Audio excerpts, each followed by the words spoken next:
இந்த கொஸ்டின் கவனிங்க. A shopkeeper marked up of article A at 60% above its cost price and sold it at the discount of 25%. Profit made by shopkeeper on article A is rupees 475. If the cost price of article B is 40% more than that of article A and profit both article is same, then find the selling price of article B. என்ன சொல்லியிருக்காங்க பாருங்க. Article ஏ வந்து cost price எவ்வளோ இருக்கோ அதை விட 60% அபோவா market price இருக்கு. So 100% cost price வச்சோம்னா அதை விட அதிகமாக 60%னா 160% இது மார்க்கெட் பிரைஸ் மார்க் பண்ணுறாங்க. அடுத்தது இதுல இருந்து 25% டிஸ்கவுண்ட் கொடுக்குறாங்க. ஸோ இதில் 50% பார்த்தீங்கன்னா 80. ஸோ 25% எவ்வளோ வரும்? 40 வரும்.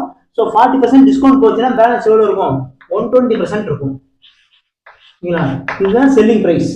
So 100% cost price, 120% selling price, அப்போ 20% ப்ராஃபிட். அந்த 20% எவ்வளோனா 475. அப்போ 20%க்கு 475. ஓகேங்களா? அடுத்து என்ன சொல்றாங்க? ஆர்டிகல் பி வந்து ஆர்டிகல் ஏவோட 40% அதிகமான காஸ்ட் பிரைஸ் சொல்றாங்க. ஸோ இது 100%.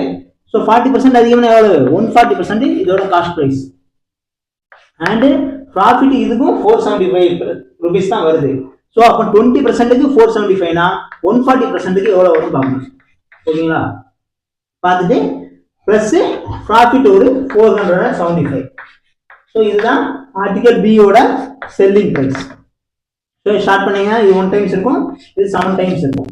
ஸோ 7 × 475 ப்ளஸ் ஒரு 475. அப்போ என்னாச்சு? 8 × 475 ஆகும். 7 டைம்ஸ் 475 ப்ளஸ் ஒரு 475. இப்போ 8,500 எவ்வளோ வரும் பார்த்தீங்கன்னா 4,000 வரும். ஓகேங்களா? அதுலேருந்து ஒரு 825 கழிச்சிட்டோம்னா எவ்வளோ வரும்? 3,800 வரும். ஸோ ஆர்டிகல் பியோட செல்லிங் ப்ரைஸ் எவ்வளவு? 3,800. இந்த வீடியோ பிடிச்சிருந்தீங்கன்னா ஃப்ரெண்ட்ஸுக்கு ஷேர் பண்ணுங்க. நம்ம வீடியோ சப்ஸ்கிரைப் பண்ணுங்க நம்ம சேனலை. தேங்க்யூ.